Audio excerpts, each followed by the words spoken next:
Hello guys! Magandang hapon sa inyong lahat. This is your guest, Mama Sagri Channel, a faith healer, also matter. So ngayong hapon na to, tignan natin yung sabihin ng ating mga gabay. So this is a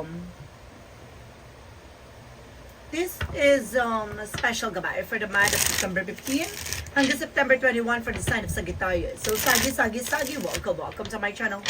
Ano kayang messages, advices, and spirit guides ang ating masasaga for today's video? Kanino kayang energy or kaganapan sa buhay ng mga Sagittarius ang ating mga hagilap? So guys, this reading is a general reading lamang, hindi lahat makaka-resonate. Kunin lamang po makaka-relate sa inyo and comment down below kung kaninong energy ang ating nasaga. Because don't forget to like and subscribe my channel and hit the bell for more videos of me. Darakas maraming salamat po sa mga walang sawang pagsuporta sa aking channel, lalong-lalo na ang diligent skip ng ads naway pagpalain kayo ng Diyos at may kapal, siksik, digdig, nag-uumapaw, na biyayang manumbalik sa inyo. So let's see guys, what is the messages advice ng ating spirit for this sign of Sagittarius. So let's see and watch this. Angel Spirit, please give me information paano kayo sabihin sa inyo ng ating mga baraha. So there is something with the King of Pentacles, no, being practical. So kailangan pagdating daw sa pag-manage ng pera, very matured ka na raw. No, huwag ka na padadala ng masulsol, ng buyo, or mapanlin lang sa mga matatalinhagang salita. Na pag-ingatan mo ang iyong pinaghirapan, no, especially ng iyong trabaho. No, tumutok ka at pahalagahan mo naman yung bagay na iyong kinikita. And there's a 10 of Wands, no, there is a burden, no, maraming responsibilities and obligation na maaaring talagang nagsisingit sa'yo dito, maraming tumatakbo sa iyong isipan. No? At the same time, there's something, the Knight of Cups, there's an offer. No? There's an offer, guys, no, na paparating sa'yo. No? Maraming mga paparating na magagandang opportunities pa. And there's the Knight of Wands for slow and steady. Na parang nakikita ko na kailangan mo muna maging mahinahon. No? Sa pagtanggap ng kung ano yung bagay, kailangan magiging aware tayo, no? At pahalagahan natin na naman yung bagay na dumarating sa atin. And because there's something, the 4 of Wands by celebration. Some of you guys, no, unti-unti na raw makakaranas sa mga selebrasyon. No? Gaganda na raw yung pakiramdam. No? At ang eksena mo, no? Gaganda na raw ang daloy ng iyong kapalaran. No? There's something twin flame and soulmate connection. And there's an effort, be mature enough and being grounded. So, kailangan pagdating sa mga desisyon, huwag kang padadala sa tensyon. No, kailangan alam mo sa sarili mo pinanindigan mo, alam mo sa sarili mo pinangahawakan mo. Alam mo dapat sa sarili mo yung inilalaban mo dito. So there's a King of Pentacles, represented with the Devil card. Na mag-ingat tayo, no, how to spend our money. So parang sinasabi dito, maging mature ka na, no, alisin mo na yung pabugso-bugsong damdamin pagdating sa pag-manage at pag-order o pagbibili ng mga bagay-bagay na wala namang katuturan. No, there's a 10 of Wands, represented with the strength or with the confidence. Lakasan mo ang loob mo. Lakasan mo ang pakiramdam mo. Alisin mo yung takot at pangamba mo. Dahil itong bagay na ito yung nag-i-struggles, kaya para nagkakaroon ka ng doubt. No? Dahil siguro na nag-aalinlangan ka dahil natatakot ka na magkamali ka. Or maaring madagdagan ulit yung mga problema mo. There's a Knight of Cups, represented with the 6 of Swords. There's a transition. Unti-unti ka na rin daw makakaalis sa hindi maganda situation. Makakabangon ka na. And there's the Lovers. Na pagdating sa love life, unti-unti nang makaka-recover kayo ng person mo sa mga naranasan nyo, struggles, no, failures. And there's a Chariot, maraming paparating na opportunities. So there's a family gathering, there's an event, no, there's a birthday kang dadaluhan, there's something na paggalaw na baso. So it means nagbabago na situations mo. Mararamdaman mo na there's a 2 of Swords. Kailangan mo lang talaga ng decision. Nahihirapan ka mag-decide, no, dahil natatakot ka, nangangamba ka, nag-aalinlangan ka. So there's something, guys, nag-aalinlangan dahil dyan. There's something, the 5 of Pentacles, no? Oh my God! So mayroong bagay kaya ka nakakaranas sa financial loss or financial crisis dahil may sumasalbahay talaga with the Devil card. No, nililihis ko man, ginaano ko to with something parang abuso, parang nawawala sa, parang there's a negative traits, no, with the Devil card. But definitely talagang mayroon sinasabi sa akin, naggawa talaga ng hindi maganda insider, sumpaw, kamalasan talaga. And there's an Ace of Swords with a mental clarity. No, lahat ng bagay na ito magliliwanag sa'yo. No, liliwanag sa'yo lahat ng bagay kung bakit ka nakakaranas sa mga struggles na yan. No, obstacles na yan. Bakit? No? Tutuldo ka na, malalaman mo na, ano yung pinanggagalingan yan. And because there's something, guys, with a Page of Cups, makinig ka sa intuition and gut feeling mo. No, iba yung magiging vibration mo dito, iba yung parang pakiramdam mo na there's something wrong behind the scenes. No, there's something that you have swords. Naiinggit sa inyong dalawa ng asawa mo. No, sa relasyon nyo, may taong naiinggit sa inyo. And there's a Seven of Cups, no, kaya ginugulo niya kayo. Kaya marami kayong mga dumarating na opportunities pero nagkakaroon ng delays and cancellation. Kahit sa mga transaction. And there's a Queen of Cups, emotional killing. So pagdating sa emosyon, kailangan mo maging kalmado, maging mature ka, huwag padadala ng tensyon. Hindi pwedeng pabigla-bigla, hindi pwedeng pabugso-bugso. Kailangan mong maging makinahon at huwag kang padalos-dalos. And there's something else for the outcome, there's the Fool card. No, there's a new beginning. Huwag kang mag-alala, magkakaroon ka daw ng bagong simula. No, parang maaaring magkaroon ka ng panibagong biyaya. And there's a Three of Pentacles. Mag-ingat ka lang sa mga tao nakakasalamuhan mo at nakakausap mo. And there's a High Priestess. May hidden agenda talaga. No, there's a hidden enemies. No, kaya some of you baka nakakaranas ka rin ng sleepless nights. No, there's an offer for you. Mag-ingat ka ha, para may nasense din ako dito na maaaring kumaga nagbibigay ng pagkain or inumin sa inyo. Mag-ingat po kayo. And there's a Four of Swords. See, parang, eto ha, pares kayo na person mo, parang balisa, lutang, at the same time, hindi kayo mapakali. Even sa pagtulog, no, para kayong, kumbaga, bukas ang diwa, parehas, no, nahihirapan kayo sa pagtulog. And there's a Wheel of Fortune. Huwag kang mag-alala, there's something turning back. No, babalik naman sa'yo yan, no, yung magandang kapalaran mo. There's a lot of opportunities na maaaring dumapo ulit sa inyo. So, kailangan nyo lang talaga mag-pay attention sa lahat na nangyayari na mayroon talaga ng gugulo. No, kaya siguro parang bumabagal lahat ng eksena nyo. Imbis na swertihin kayo with a Wheel of Fortune, minamalas kayo. No, bumabagal ang pasok ng pera sa inyo. Nagkakaproblema sa yung negosyo o trabaho. And this is something the Page of Wands at may magandang balita na paparating, may magandang impormasyon na darating. Itong bagay na to siguro yung tutumbok at malagang tutuklas sa matagal mo ng tanong.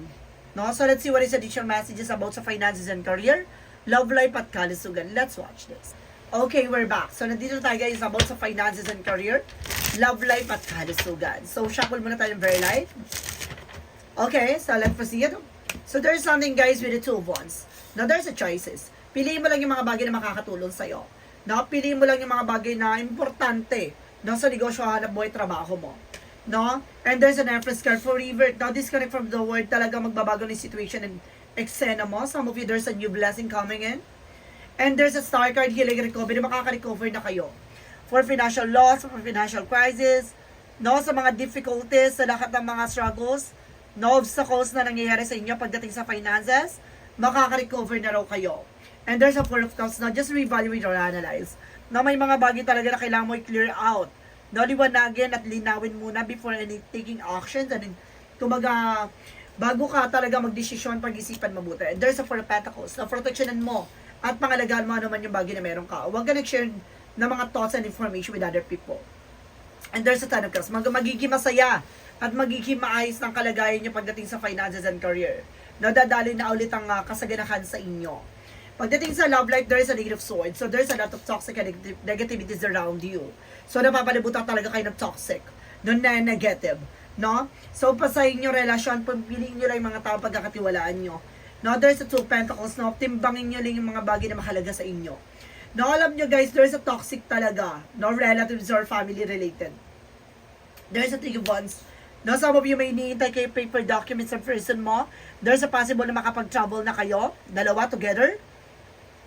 At marami pang darating na opportunities dito na maaaring dumating na talaga. And there's an Eight of Pentacles, no? At maaaring gumanda na ang inyong relasyon, even yung trabaho nyo. No? Gaganda na rin ang inyong positions. And this is something the judgment. May paalala lang sa inyo na you need to pay attention. Kailangan mo lang talagang sundin na naman talaga yung pinanggagalingan ng lahat ng to kung bakit nangyari yon. Now, there's a Three of Cups. Not because of this third party. Sabi ko na nga ba, I feel there's a third party na maaaring family related. No, maaaring inggit to sa inyong family. No? And there's a King of Swords. Pagdating sa kalusugan mo, putulin mo na yung bagay na alam mong hindi nagsiserve sa inyo. Hindi nakakatulong sa inyong kalusugan at kalagayan. So, kailangan niyang pag-ingatan ng inyong kinakain or iniinom. There's an 8 of Cups na kailangan talagang tantanan. So, mayroon kayong mga maling nakagawian na nakasanayan, no? There's an unhealthy habits, unhealthy foods na nakakain. And there's a Magician for manifestation. Gagaling kayo sa karamdaman nyo.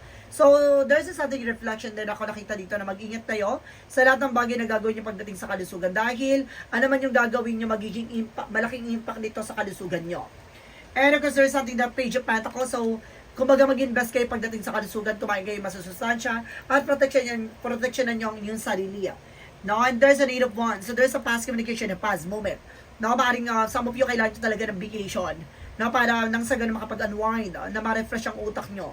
888 with a good karma coming in. Talaga may karma talaga na maaaring manumbalik sa inyo, no, in a good way. And there's a Knight of Swords, na bibilis ang takbo ng situation, na magbabago na ang ikot ang kapalaran nyo at mapabor na sa inyo. So let's see. What is the additional messages now with the magical fairy messages, advices, and requests of pick a card, yes or no? So let's watch this.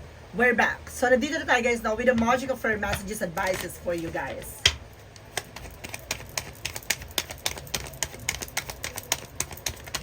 There's a walking away. So, may mga bagay talaga na unti-unti ka na makakalis sa position or situations, no? Leave the unhealthy situation. Ibig sabihin talaga, unti-unti ka na makakabangon, no? At baka talikuran mo na yung mga matagal mo ng nakasanayan or mga tao sa paligid mo na toxic.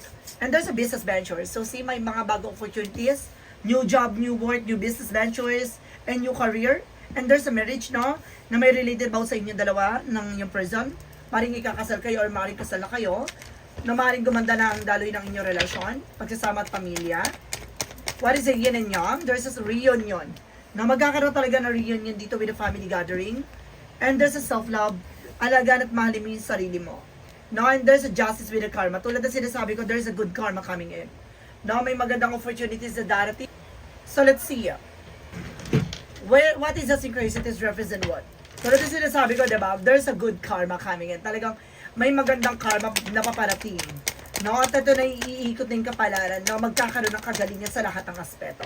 Oh my God, there's an healing. So, talagang there's something healing, guys, a recovery, no? Talagang magsisimula na to. And there's a winter. Oh my God. Talagang sisibol na ang panibagong pag-asa. What is this romance stage for Mystic of Oracle deck? Now, there's a breakup. Some of you nagkaroon ng hiwalayan. No, nagkaroon dito ng natapos na relasyon. And there's an issue with the masculine energy. Maring lalaki ka na Sagittarius. Na maring nagkaroon dito ng hiwalayan. Or maring nakipag-hiwalay ka with this masculine energy. And of course, the Archangel Michael messages. Now, there's something, your home is protected by angels. Naprotektado naman daw ng ating mga gabay ang inyong tahanan. And use your imagination, use the answer. Na magkakaroon ka ng instinct, intuition, vibration, no, na malalaman mo ang sagot sa iyong katanungan. Maring napapanaginipan mo pa nga. What is the Jesus loving quote said? Be not afraid, only believe. Tulad ng sinasabi ko, huwag kang matakot. No? Maniwala ka lang sa lahat ng bagay na nangyayari sa buhay mo. There's a purpose. Hindi yan mangyayari sa buhay mo at sa situations mo na parang wala lang. May kailangan kang matutunan. May kailangan kang tanggalin at baguhin. Oh my God, I told you, there is something karma nga. Di ba kanina sinabi ko kanina 888? And there's a good karma, there's a karma talaga. No? Coming in, there's a support. Sinusuporta ka ng ating angel spirit. Let's see. A lot of money is coming your way. Fortune refers to more than just monetary and material success. If you don't appreciate the people in your life now, you won't have them tomorrow. This message encourages you to take personal responsibilities and use to realize your greatest potential. No, talagang lalago, gaganda ng sitwasyon mo, hindi lang sa finances, at magsasucess ka talaga, even sa kalusugan mo, at pag-ingatan mo yung bagay na yung ginagawa. Dahil, there is something karma, what goes around comes around. And there's a 333 with a support. Seeing that angels number 333 is a sign that it's time to focus inward. Work on your skills, discover your talent, and use your imaginations, unleash your inner artist. Doing so will boost your self-esteem and sense of competence. It does wonders for your sense of purpose and contribute to your community. No, marami ka pang bagay na matutulong din, hindi lang para sa sarili mo, para din sa ibang tao. No, hindi para gawin silang tamad, kundi para sila gisingin sa katotohanan na may maling sistema na maaaring nakakasanayan nila. No, maaaring mapang-abuso, no, maaaring puputulin na yung ganung sistema sa buhay mo. What is the money mo, oracle there? And there's a mind power. No, gagamitin mo na yung utak ngayon kasi sa puso mo. No, kasi mas lalo kasing sa mga nakaraang araw, nakaraang linggo, nakaraang buwan, ginamit mo kasi yung yung awa, no? Kaya inabuso ka. So there's a shadow work of reason what.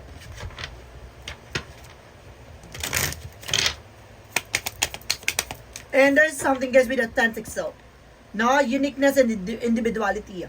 Be yourself and everyone else already taken. So, kumbaga, kung magiging totoo ka sa sarili mo, no? Kumbaga may mga tao sa paligid mo talagang tutumbukin mo ano kailangan nilang tanggalin at baguhin sa buhay nila. No, hindi mo kailangan magpanggap na para tanggapin ka nila.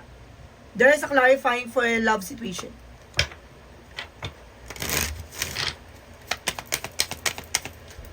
And there's a transformational truth, learning, shift your perspective and evolve beyond limits. So see, no, pagdating dito sa relasyon, no, marami kang bagay na matututunan. Dito rin babaguhin ang perspective mo, pananaw. At dito to yung bagay na parang babaguhin ng limitasyon pagdating sa buhay pag-ibig. What lies beneath your future? Ano yung mga bagay na nakatago sa hinaharap mo? And there's a bargain mo. Na parang, you need to pay attention, na parang ginigising ka dito na there's a purpose, no? There's an instrument with God. No, hindi yan, hindi para magstay ka sa sitwasyon na yan na pangmatagalan, kundi para gisingin ka kung itong bagay ba ito ay mahalaga at importante sa buhay mo. There's a kick to the crab. Aalisin yung bagay na alam mong hindi nagsiserve sa'yo. Diba? What is the clarifying for your life situation?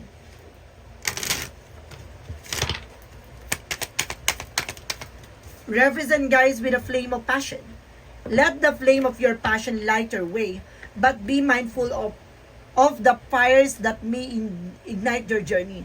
No, hayaan mo mangyari talaga at kumbaga, enjoy mo tong moment na to na magsilbing liwanag sa lahat na nangyari at parang magigising ka sa katotohanan na may mga bagay dito na kailangang baguhin, no? Para maging maganda ang daloy ng iyong buhay at sitwasyon at sa tatahakin mo landasan. What is a part of the light represent what?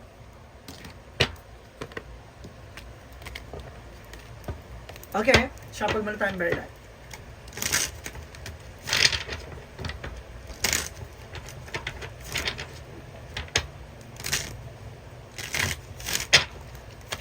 What is a part of the light? There's an inventiveness. Now I can take control of myself on my life and shape my reality with a creative mindset. I created what resonates most with my heart. Every thought can be transformed into action, allowing me to change and outer words by aligning my actions with the divine guidance. I bring light and purpose into my life. So, unti-unti mo na kino-control yung situations mo, na itong bagay na ito makakabuti ba sa buhay mo, sa situations mo, na talagang ngayon, na pinapahalagahan mo na yung bawat eksena dumarating sa buhat mo at ginagabayan mo na yung bawat kilos at galaw mo, hindi mo na pinapasawalang bahala pa.